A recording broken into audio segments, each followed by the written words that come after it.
Hello, everyone, and thank you very much for joining us today. I'm Deborah Garlick from Henpicked Menopause in the Workplace, and author of the book Menopause, The Change for the Better. And today's session is about permanent weight management. So you can imagine I'm really keen to talk about this. Here we are in February. How are your New Year's resolutions going? And we've got the pleasure of welcoming back the wonderful Nigel Denby from Harley Street at Home. So welcome, Nigel. And I know that you're going to share lots of excellent information for us today, but I'm probably going to start with a bit of a recap on what we said that we'd cover. Do you know what's going on with your weight during perimenopause and menopause? Do put that in the chat. Do you know what's going on? And do you understand what you can do to achieve permanent weight management? So welcome back, Nigel. Thank you, Deborah. It's always such a joy to come and have a chat with you and your brilliant members over a lunch and learn. Love these sessions. Thank you. And well, I'm probably going to start with the question, permanent weight management, reality or myth? Well, I like to think it's a reality for sure. Look, I'm a registered dietitian. I've been working in this field for 25 years. And for me, what menopause brings is the opportunity to really break that cycle of quick fixes, fads, short-term diets, and take a step back and really decide, right, this is when I am going to review all of my lifestyle.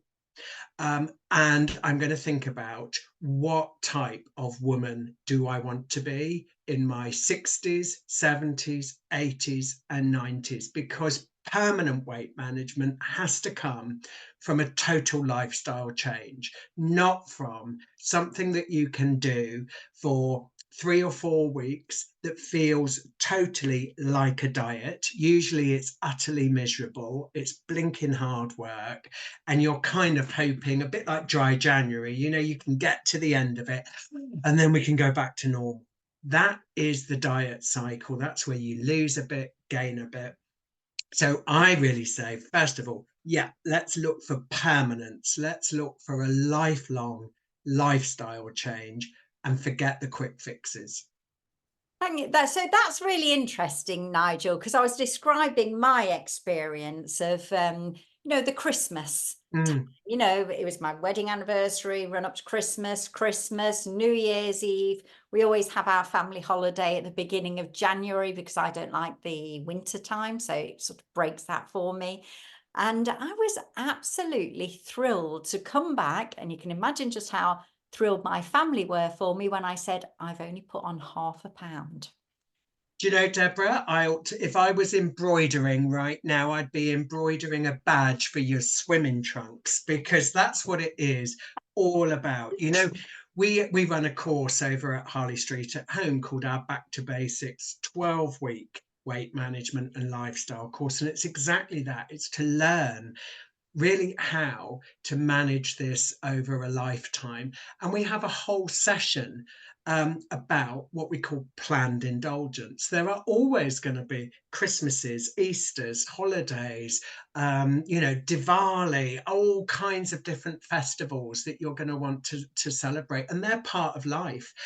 And in terms of a lifestyle plan, you've got to be able to accommodate those and really embrace them fully, so that you're not in that black and white thinking of you're either on it or off it. I'm being good or I'm being bad. That's diet talk. What you've managed to do is actually, really focus on the permutations of your life, that other times it's really easy to be very focused because you're in a really tight routine. Other times it's a bit more relaxed, and you're able to navigate all of those different changes. That's what it's all about. And that was the thing, because I'm in your membership anyway, Mm, and it comes out every month, and I do go on your weekly newsletters and things. But the big thing for me, because I wasn't boasting, and thank you very much for everyone that's gone, oh, well done, Deborah. I wasn't boasting, honestly. Because for me, it was a mindset thing. And the thing that was a bit of a game changer for me was hearing you before Christmas calling it a planned indulgence instead of going, oh, should I have that extra sausage roll? It's like, it's a day. It's a day. And then when I was on holiday, I went out every morning. My step count was huge, and I actually managed to find a wonderful soul cycle class that I went to 2 or 3 times. And I thought, well, I can't get to the gym while I'm here, and I'll go and do this. And I had a wonderful time. It was different. So for me, it was I've had a really great time.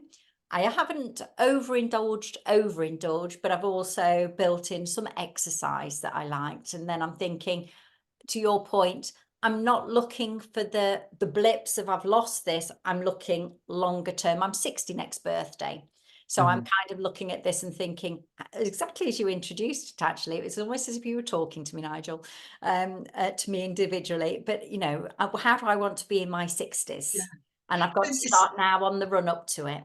It's those sort of things, isn't it? If you've bought a really expensive winter coat that you want you to last you a good few years, you want to be able to go back to the wardrobe with all the confidence when we get into next winter, knowing that coat's going to fit beautifully, just like it did now.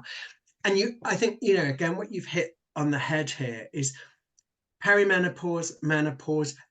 It is a different phase of your life. Your body is now going to become a different body. It's a body that is going to run with an awful lot less estrogen than it ever did before. That's going to potentially change your shape a little bit. It's not falling levels of estrogen that make you gain weight. It's very much about your metabolic rate that is slowing down as you lose muscle tissue. Other elements of that menopause transition, and sometimes the simple symptoms that you're experiencing, can all change the way your body deals with calories and with energy in. And understanding that is really the first part of registering. Right. So the fasting diets, or the diets I did before that got me on holiday, or monitoring my glucose levels, whatever diets you might have done in the past, are not necessarily going to work well for you now, because this is a different body. So this is a chance to say, right, let's recalibrate. That is going to mean introducing some quite planned exercise involving some strength work to help replace the muscle that you've lost, and also, of course, looking at your diet and your nutritional intake. But even beyond that, many of us have been able to lose weight in the past by cutting whole food groups out of the diet. You can't afford to do that at this phase of your life, particularly if you choose not to use hormones to control symptoms, which is absolutely fine if that's the route you prefer to go to. Then you've really got to think about your bone health, your heart health. Your diet has to be really nurturing and looking after your health in general. So again, the aim can't be just weight loss at any cost. Again, when we're 20, we can lob a leg off if we want to lose half a stone for a holiday, can't we? Do you know what I mean? We can do all those daft diets that are great. This will get me a result quickly. But right now, this is a time to say, okay, I've really got to look at what my part is in making weight loss difficult, so I can identify the long-term changes I'm going to need to make in order to sustain this and make it permanent. Okay, so, and for me, that is sometimes, and probably before I decided actually something's going to have to change here, because you see things creeping up a little bit, don't you? You think, I'm not comfortable with that. And have to make you decide what you're going to look at. And what I find reassuring is you also hear people saying, well, your estrogen's declining, it's inevitable, just accept it. And of course you can do that. Or you can say, well, actually, what can I do? So if somebody's put 5 kilos on all of a sudden, or recognized it, or at this point, how do you break that cycle and plan for the future in a way that is going to be sustainable? And Okay. actually, if I may, strap line, enjoyable. Don't give me something that's going to make me feel punished. Absolutely. So just again to satisfy people that are, are thinking, is this just me? The average woman gains 10 kilos over the period of her perimenopause. And we've intimated some of the reasoning behind that. So this is, you're not, you're not alone. This is normal. However, what you're now going to need to do is look and say, right, I understood that my hormones are changing, that my metabolic rate is changing. First thing I would say is if you are really struggling with symptoms, you've got to get those under control first. You can't really start embracing lifestyle change until you're feeling yourself. So symptoms first. Assuming we've done that, what I always start with, you do a careful food and activity diary for 3 or 4 days, as dirty as you like. You've got to do it how you would normally live. And let's remember, I'm a dietitian. I am a million miles from perfect, so I don't expect anyone to be perfect. But there will definitely be things that you have been doing, habits that you've picked up that you've got away with when you were 30 and 40. But now it's starting, you just can't get away with some of those things. And when you start looking at your diary, a bit like you would do if you were trying to save money, you will see the big opportunities, the big wins. And it might be, I guess it's important to say, I don't think I've ever sat down with someone who is eating pie and chips every night and drinking 6 pints of lager and saying, why can't I lose weight? Most women have a really good idea what they need to do. It might be a bit distorted from some diet history, but it's not usually as obvious as that. When we start looking, we see actually you're eating the same size portions as your husband or your teenage sons, or you're grazing your way through the day, trying not to eat and then having much too big a dinner in the evening, or the balance of your food groups aren't quite right. Maybe you're relying on booze to get you to sleep in the evening or to relax if you're a bit stressed. I'm seeing in the comments loads of people saying, but I swim, I run marathons, I do this. The point is, if you've been doing that for a long time, your body's used to that. So we're going to need to see a change. That's what needs to happen now, is change. And that's either going to mean changing the quantity of what you eat, the balance of how you eat, the frequency of how you eat, but also introducing at the same time some regular increases in energy output that make your body suddenly think, oh, something's different's going on here. We need to create a bit more muscle tissue, because as soon as you're creating muscle tissue, your metabolic rate starts to speed up and you start using more calories right the way throughout the day. So the principles are actually really Janet and John stuff. This is quite simple, but for each woman, it is individual. That's why you'll never get from me a bespoke one size fits all diet, but the pathway to working out what needs to change is actually quite straightforward. And I think sometimes, because it is about behavior change, it's almost more difficult to take it on and accept it. Whereas if I said, oh, well, actually, if you just eat dust for the next 3 weeks, you'll be grand, that will be the end of your problems. We can do anything for a short period. This is about long-term, permanent change. Wow. But it makes a difference, doesn't it? And I can see lots of comments coming up. And I suppose then you're asking us, are we prepared to make that permanent change? Is that how much we want to commit to it? You're right. Because you can sort of listen to this and do it for a fortnight, but you're always going to fall off the wagon. And, so many feedback that we get from people that go, oh, I'm actually heavier now than when I started. But it is that sort of appreciating. And at the beginning, I said, it's the trends, not the blips. I love that planned indulgence. Don't try Yeah. and do without those. Enjoy your life. Exactly. And it's also why, the course we run is 12 weeks. It takes about 12 weeks for a change to start to feel normal. To begin with, there is an element of discomfort. There is a bit of effort involved in that. But soon it starts to become normal. Also, across 12 weeks, everyone is going to fall off the wagon. And part of that change process is recognizing a slip or a lapse for what it is. It's not a lack of willpower. You probably forgot to plan, or you didn't quite, you just didn't have your stuff with you. You didn't recognize that you were going to be out on the road all day and you needed snacks with you, or you weren't going to be home in time for that Zumba class. We so often can't almost overcommit our days and then realize we can't quite do everything we said. And usually for women, the first thing to go is anything that relates to your needs. Make sure everybody else is all right first. Oh, and I was thinking as well, having community around you. So I know a lot of people ring in to these sessions in their support groups and things, and sometimes actually having somebody that will chill you along and go, well, I know it's a bad day. Tomorrow's a different day. Start again.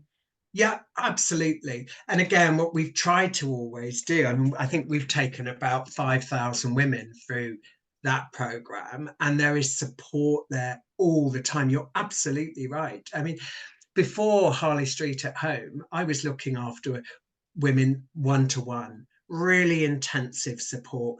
But actually, what I've learned since we created Harley Street at Home is actually the support of other women doing the same thing as you, going through the same processes as you, is way more powerful than anything I can do on my own. It's the us thing of holding each other's hands, celebrating each other's successes, but also acknowledging changing your behavior is not easy. I've done it myself on various aspects of my life along the way. And I totally understand. You've got to be in the right mindset. You've also got to be organized to make a plan. And that's one of the reasons I just love working in menopause, is by the time you get to menopause, if you've had kids, run a house, had a successful career, you can organize. So you've got all the skills, you've just got to transfer them to yourself. And that's where sometimes some really focused support and advice will just help you see, right, there isn't any mystique to this. Actually, I can do it. And the nice thing is of course, remembering yourself in this, because we're always Always. looking after everybody else. This is the time when we can say it now, it's my time. 100%. Self-care, this element to me is once those symptoms are under control, and then you're starting to get in control of your lifestyle, this is actually when menopause can be the best time of your life. Because actually, imagine you've been stuck in that diet trap for the last 25 years, and this is the time you break out of it. Yes. And you find that lifestyle plan, and you do it once, you do it properly, and you never have to do it again. How amazing would that be? That would be amazing. And I think there's also something to say, because I'm sure others would agree with me. Weight's not always the best indicator. Get to the point Oh where you're gosh, happy. especially things like body mass index and as you say, weight, particularly, again, if you're going to be doing strength training so that you try to build a little more muscle, very often nothing showing on the scales, and yet you feel better. When you're in the shower, you can think, I know this is working. I love clothes. Go for, a button-up shirt that's on the snug side, a pair of jeans that, again, you wouldn't wear them out for lunch. They're just too tight. Those are the things that tell you this is going in the right direction. Don't just rely on the scales, but also think about your confidence, your motivation, that self-belief that I've got this. That is just as important, and has to be considered in the whole mix. Absolutely. Well, I'm going to ask my colleague Sharon, who's been looking after chat, see if there are any specific questions going on. Been kept very busy in the chat. Thanks, It everyone. looks And Looks there's like lots of it's sharing leaning. as well, which is really great. And I think one of the big questions is around as we get older, are we actually eating enough protein as women particularly? And in my experience, I find that if I don't eat enough protein with each meal, I'm then tending to snack more. And, you know, a snack in my mind should probably just be once a day. But, you know, realistically, we might have one mid-morning, mid-afternoon, in the evening. So I guess, you know, should we be having more protein, and will that help us to feel fuller for longer? Really great question, Sharon. Protein's incredibly important on so many levels. It is a very satiating food group, so it keeps us feeling satisfied for longer. Generally speaking, what you want to remember with protein, and I'm not interested in anybody counting grams of protein. You're far too busy to be bogged down with that. Look at your plate. Imagine your plate is divided into 4 quarters: breakfast, lunch, and dinner. I want to see 1/4 protein. And that could be meat, fish, nuts, tofu, chicken, lentils, pulses. 1/4 of your plate protein, 1/4 carbohydrate, and half that plate fruit, veg, or salad. That will always keep your balance right. You mentioned snacks, and I'm a real big fan of snacking, savvy snacking. And ideally, I'd like to see a snack that made up of 2 food groups: protein and carbs and veg. So that might be a baby bell and some cherry tomatoes, or some peanut butter on an oat cake, hummus dipped in with carrot sticks. 2 of those food groups. Someone's asking a bit about different qualities of protein.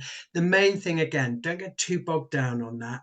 Vary it all the time. Look across your week and maybe think around dinners. We want, if you do eat meat and fish, we want a red meat day, a fish day, a chicken day, a veggie day, and 1 repeat. And if you do that over a month, you're going to get all of those beautiful vitamins, minerals that you need to balance out the nutrition.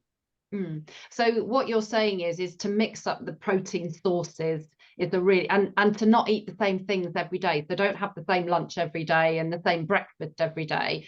And you're probably saying steer away from sugary breakfast and have a protein breakfast. Well, we often see breakfast is a bit lacking in protein if it is cereal or milk or a toasty type breakfast. So if you do, I mean, the sorts of things, if you do use like a no added sugar muesli, let's get some extra nuts in there. Let's get a good spoon of Greek yogurt in there, even a strained yogurt that's going to give you a little bit more protein. If you do like to have a toasty type breakfast, well, have an egg. You know, get an egg on there. Or again, if you want to have smoked salmon, cream cheese on a bagel with some fruit on the side, so that you're always using that model: 1/4 protein, 1/4 carbs, half fruit, veg, or salad at breakfast, at lunch, and at dinner. Then you've got the protein, you've got it done.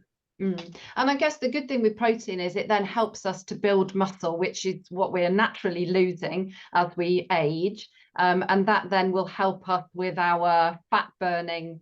And the any building. exercise we do will then help to burn off those Yeah. calories. Yeah, okay. So think about your protein is like the bricks to build a wall. The thing that is going to build muscle, though, is the exercise. Protein on its own won't do nothing. You gotta And weight move. bearing exercise more than the cardio? A good mixture. So I like 3 forms of exercise: some cardio, that can just be brisk walking, some strength, and again, you don't need to go to a gym. You can use your body weight as resistance or small hand weights, but also some restorative exercise. So things like yoga, Pilates, to really nurture those muscles. You're going to become an active person for the rest of your life. Those muscles, we still want those exercising when you're 70 and 80. So you've got to look after them now. Yeah, okay. And that will help us with our sleep, because there's a lot of chat going on about sleep, isn't there? So if we can be active during the day, but then, as you say, the restorative, which is the reduction in our cortisol, will help us with the sleep. So we don't want to be permanently on the go and in that sort of elevated state of, you know, not necessarily bad stress, but cortisol, you know, is going to rise in that respect, and that won't then should help with our sleep. Is that right? Absolutely. To simplify it again, if you get out and do some steps in the morning, the minute you're outside doing that, you're building up melatonin. That's going to help you sleep. If you then maybe do some strength in the middle of the day and later on in the evening do a nice little bit of cool down with yoga, that's going to calm everything down and start telling the body, okay, we're into relaxation mode now, and it's going to be some time to sleep. I think, again, what it is a lot of the time is just looking at your timetable and realizing this doesn't have to be an hour's session in the gym. You know, 2,000 or 3,000 steps can be done in 20 minutes. Then again, if it's regular enough, some regular strength exercise can be done in 15 minutes and a bit of a yoga cool down in 10. This is not impossible. And I kind of do challenge anyone, and I hear it all the time. I'm so busy, I can't find 10 minutes. Look at the plates you are spinning. Are any of them actually going to change the world if you drop a couple of them and let other people spin those?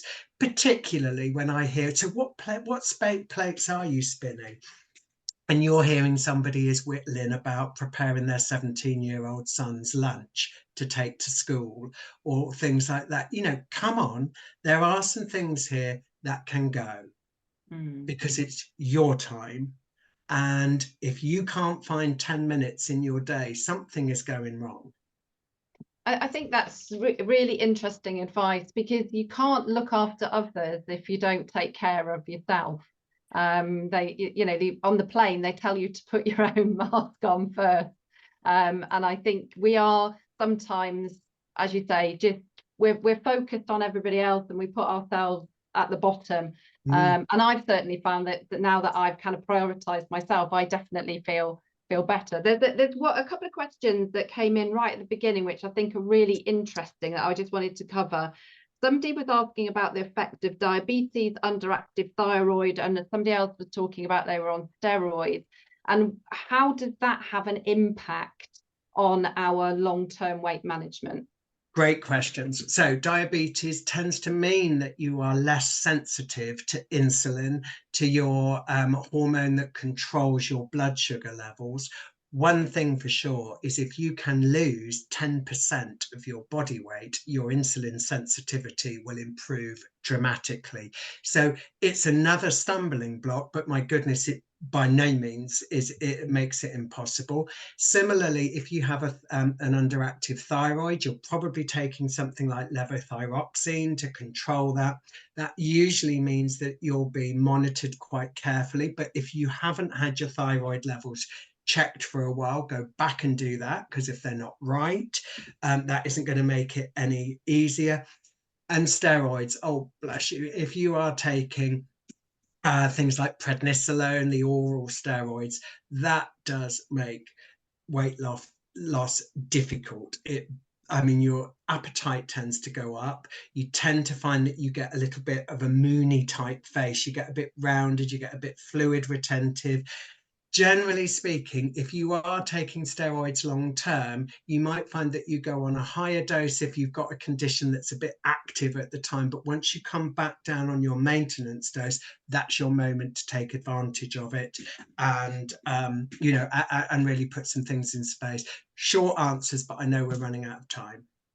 That's brilliant. Thank you very much. And I have to say, didn't get a chance to scroll up to all of the chat, but lots of encouraging questions and everybody supporting everybody else, which is absolutely lovely. So I've seen a lot of things like, have you tried this sleep app, and have you tried this, and have you tried that, and don't put too much pressure on yourself. If you can't do 30 minutes every day, do what's right for you. So Great top tips there, great community sharing their ideas. And thank you very much to Wonderful Vibes for looking after the chat and popping on at the end. So honestly, Nigel, thank you very much for all of your time. I look forward to you coming back again. I have been taking your advice and I was listening intently and taking notes through that one. You know, that's the key thing, isn't it? To keep reminding ourselves about this. And if we fall off the routine a little bit, you can always get back on. It's more about 100%. This cannot, don't give yourself another hard time over this. You can just start working on 1 or 2 things first and get those right, then you can add to them. Thank you very much. And we look forward to you joining us again.